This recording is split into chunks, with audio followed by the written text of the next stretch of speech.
Warahmatullahi wabarakatuh. Jumpa lagi bersama saya di pelajaran biologi. Masih di bab 1 tentang ruang lingkup biologi. Nah, pertemuan pertama kita sudah belajar tentang cabang-cabang ilmu biologi. Pada kali ini, pertemuan kedua, kita akan belajar tentang objek dan permasalahan biologi serta permasalahannya. Objek dan permasalahan yang dikaji dalam biologi adalah makhluk hidup, beserta kehidupannya, dan faktor-faktor pendukung kehidupannya.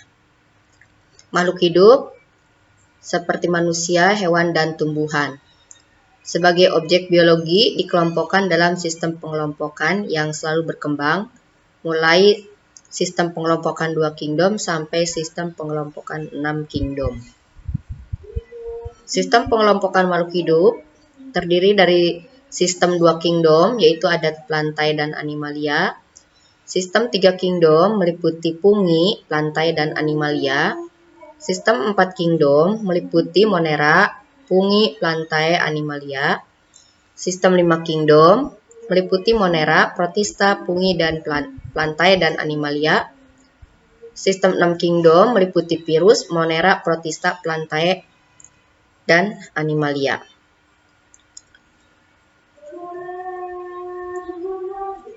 Semua kehidupan terdiri dari tingkat organisasi kehidupan, mulai dari molekul, sel, jaringan, organ, sistem organ, individu, populasi, komunitas, ekosistem, bioma, dan biosfer.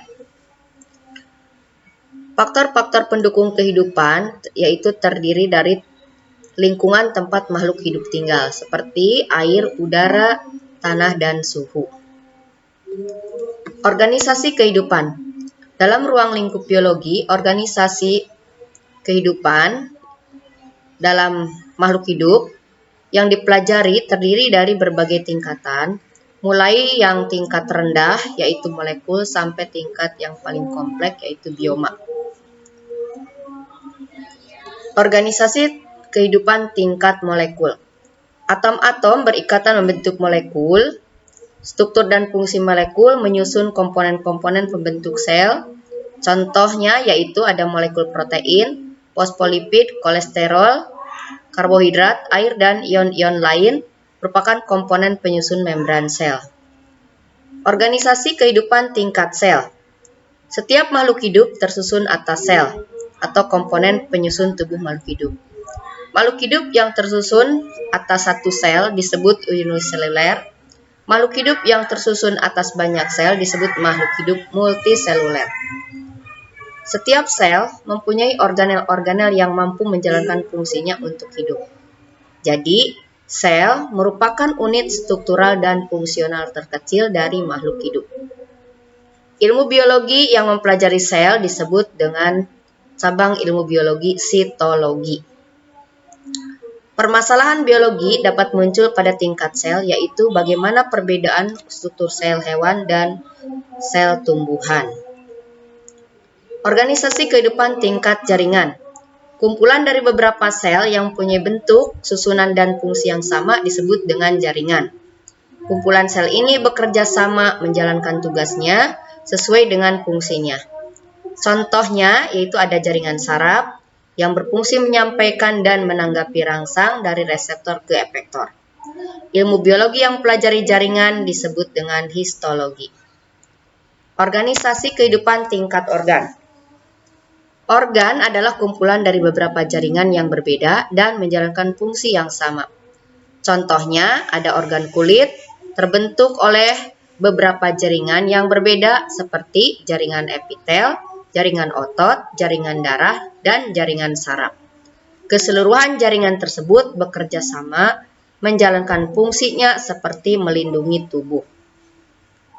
Organisasi kehidupan tingkat individu.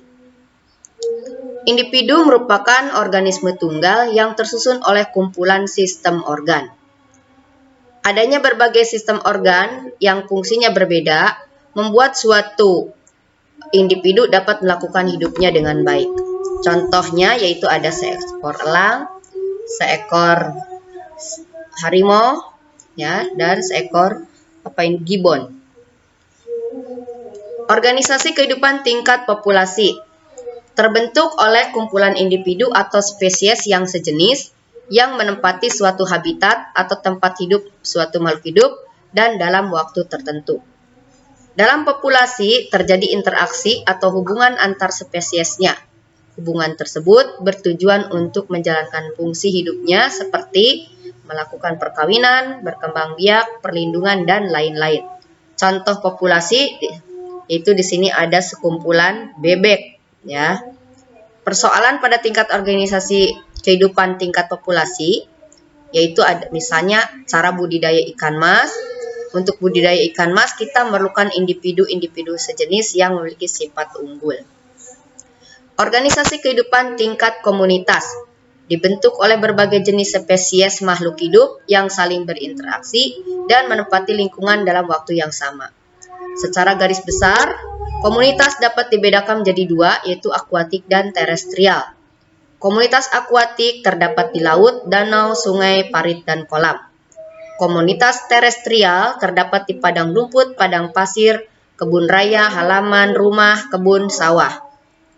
Organisasi kehidupan tingkat ekosistem dibentuk oleh beberapa macam populasi yang berinteraksi dengan lingkungan tempat hidup mereka, atau interaksi hubungan timbal balik antara komponen biotik yang terdiri dari makhluk hidup dengan komponen abiotik, yaitu lingkungan.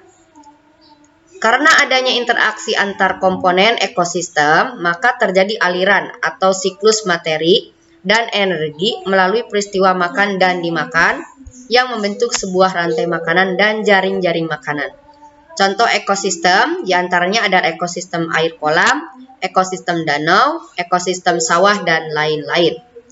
Permasalahan tingkat ekosistem, misalnya penebangan liar di hutan, dapat mengakibatkan kematian tumbuhan lain yang lebih kecil, hewan tidak memiliki habitat, dan kerusakan struktur tanah, serta perubahan suhu akibat dari kekurangan tumbuhan hijau. Nah, ini merupakan gambar dari jaring-jaring kehidupan ya, jaring-jaring makanan dalam kehidupan. Organisasi kehidupan tingkat bioma merupakan satuan daerah daratan yang luas yang dibentuk oleh ekosistem dalam skala besar yang terjadi karena adanya interaksi iklim dengan keanekaragaman makhluk hidup yang khas atau yang dominan. Contoh bioma diantaranya adalah bioma padang rumput, ada hutan hujan tropis, hutan gugur, ada bioma taiga, bioma tundra, dan lain-lain. Organisasi kehidupan tingkat biosfer. Biosfer merupakan permukaan bumi dan atmosfer yang dihuni oleh makhluk hidup yang saling berinteraksi.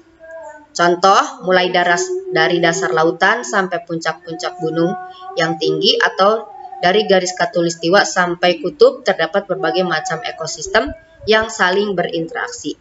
Contoh permasalahannya misalnya ada pemanasan global. Akibat dari penebangan hutan secara liar, hutan menjadi gundul sehingga tidak tumbuhan sebagai agen penyerap CO2. Tidak ada tumbuhan sebagai agen penyerap CO2. Akibat pencemaran udara karena asap pabrik meningkatkan kadar CO2. Kemudian CO2 di atmosfer membentuk lapisan atau selimut yang menghalangi pantulan radiasi panas bumi ke angkasa sehingga panas kembali ke bumi. Dan akhirnya terjadi peningkatan suhu secara global, mencairnya es di kutub serta perubahan iklim. Terima kasih, sampai jumpa di pertemuan 3 pada materi metode ilmiah. Assalamualaikum warahmatullahi wabarakatuh.